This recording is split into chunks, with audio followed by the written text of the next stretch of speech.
Okay, thank you. Good afternoon. I appreciate everybody being here. I'm Acting Chief Jim Stoffaker with the Town of Tonawanda Police Department. I'd also like to welcome Assistant Special Agent in Charge Robert Guyton from the FBI Buffalo office. And we're here today because communication with the public is very important to us, and so is their help. And just in summarizing, on August 27th of this year, Danielle Cretacci was senselessly and tragically murdered in her home on Ebling Avenue in the town of Tonawanda. And her two daughters were there as well, and they were both shot and seriously injured. And what I'd like to say is that our compassion is with Danielle's family and their daughters as we diligently investigate this tragic homicide. About 2 weeks ago, the Crime Stoppers reward that's been out was increased to $7,500. I have to again thank Crime Stoppers for their help with that. And if anyone has any information on Danielle's murderer or murderers, they're encouraged to contact Crime Stoppers. Their phone number is 716-867-6161. And at this time, I'd like to have Special Agent Robert Guyton come up and provide an announcement. Great. Thanks, Chief. Good afternoon, folks. As the Chief said, my name's Rob Guyton. I'm the Assistant Special Agent in charge for the FBI's Buffalo office. Today, the FBI announces a reward offer of up to $17,500 for information leading to the arrest of the people or person responsible for the murder of Danielle Cretacci and the attempted murder of her two young daughters on August 27th, 2019. We cannot let crimes like this one fade away and simply become history. Instead, we are here today with the Town of Tonawanda Police Department to ask you, the community, to continue to support the Cretacci family and to come forward and share what you know with law enforcement. No piece of information is too small. We often find the small tips lead to something bigger. Thank you. Thank you, Robert. So this $25,000 reward now that's available for the investigation to the murder of Danielle is just another tool that we use in our commitment to have a successful outcome to this investigation. Again, I have to thank Crime Stoppers and the FBI for their assistance and as we tenaciously investigate this murder. At this point in time, I'd be willing to answer some questions to the best of my ability. Can you talk about why the FBI is involved in this now? So the FBI is involved because we have a very strong relationship with the FBI, Claudine, so it's still a local case in regard to that, but they're always willing to participate and help out whenever a local agency has any needs. But in this particular case, is there something that's a little different than other murder cases? We don't see the FBI involved in every murder case. I don't think there's anything different about this, Claudine. What I think is that it's just, again, something that we want to get out in the public again.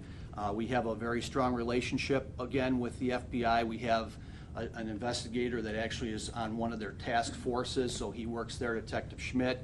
So with that relationship and through that bond that we have, we reached out to them, again, as just another tool in our toolbox to further this investigation for us. Your department has said time and time again that there's no risk to the general public. However, who killed and shot this mother and shot her two daughters still walking on the streets? How can you confidently say that the public is safe when there's a murderer out there? I can confidently say that this murderer is in fact a dangerous individual.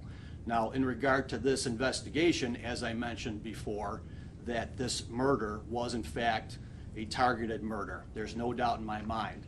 So if that murderer is out there and he has other individuals that he's looking at to do whatever his dastardly deeds are, then he's gonna probably do that. And that's why we're working so tenaciously to find this person. What kind of tips have you received? I mean, what has the investigation entailed since a couple of weeks ago when the scene was blocked off?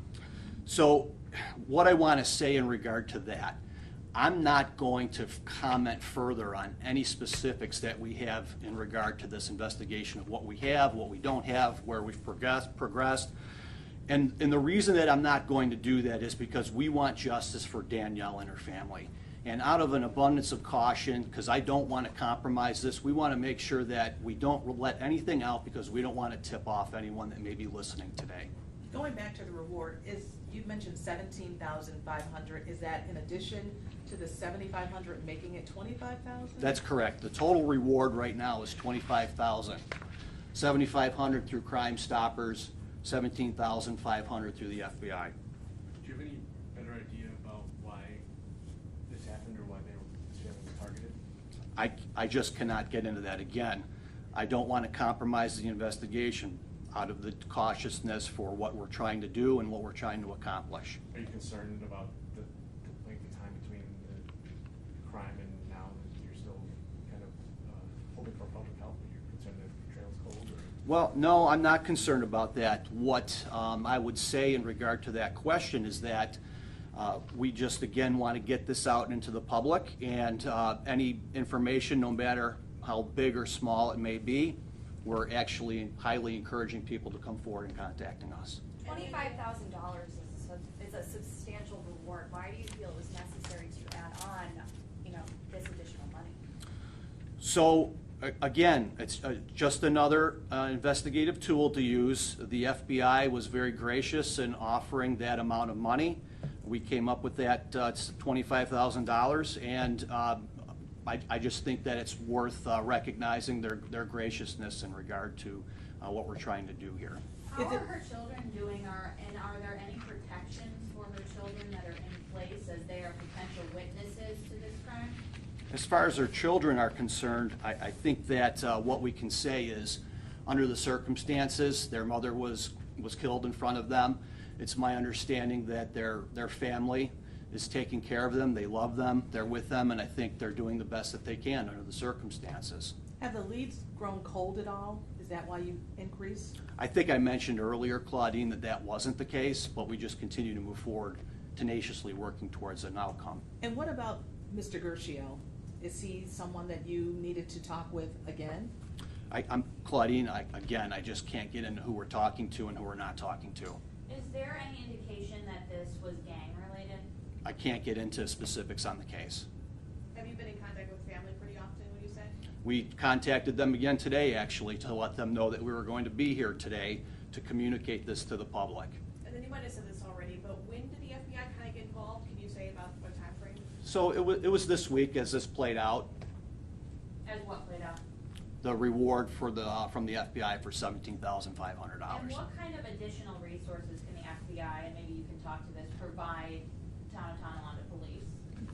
Rob, would you like to answer Sure. the question? Again, we work on a daily basis with state and local law enforcement officers from all over the 17 counties that we cover. Specifically here, we work with Town of Tonawanda every day. So whatever the chief needs, whatever they need on this case or any other case, we're here to help. That's what we do. Do you have additional forensic, I don't know, any kind of equipment that could be helpful in this case that they wouldn't normally have? We have lots of investigative methods that we can employ, but that all depends on what the chief and the Town of Tonawanda Police Department need. I can't comment further on that because that may expose something that's going on in the investigation. There have been some very strange, bizarre homicides lately in Western New York. From the Cretacci case to 2 people being found dead in a car to ashes in a house on Box Street. Are any of these cases related? I can't comment on that. Can we go back to one thing? Just initially when this happened, police were quick to say public was not in danger. But do you think that was appropriate then? Was it proper then? Was it wise to say that then if no one was in custody? Thank you, Rob. Yeah. What's your name, sir? I'm Eric Bessinger for Buffalo News. Thank you, Eric. Again, I'm going to reiterate what I said, that this Cretacci homicide was in fact a targeted situation, okay? And again, is this an individual that is dangerous? Absolutely. Do we see him running around in the town of Tonawanda doing this more? No. And we don't want that to happen, of course. Is there any surveillance video that you've been looking at in this case?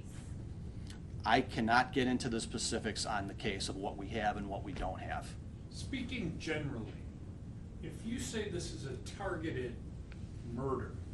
Does that help you guys in finding who did this ultimately? Because you know who you're looking for, you just don't know who it is. I think generally it could be beneficial to the outcome of the case. So you know who you want? I didn't say that. I'm asking. I'm not getting into who we want or who we don't want. If we have anything to look at in regard to a certain person, I just can't get into that, Claudine.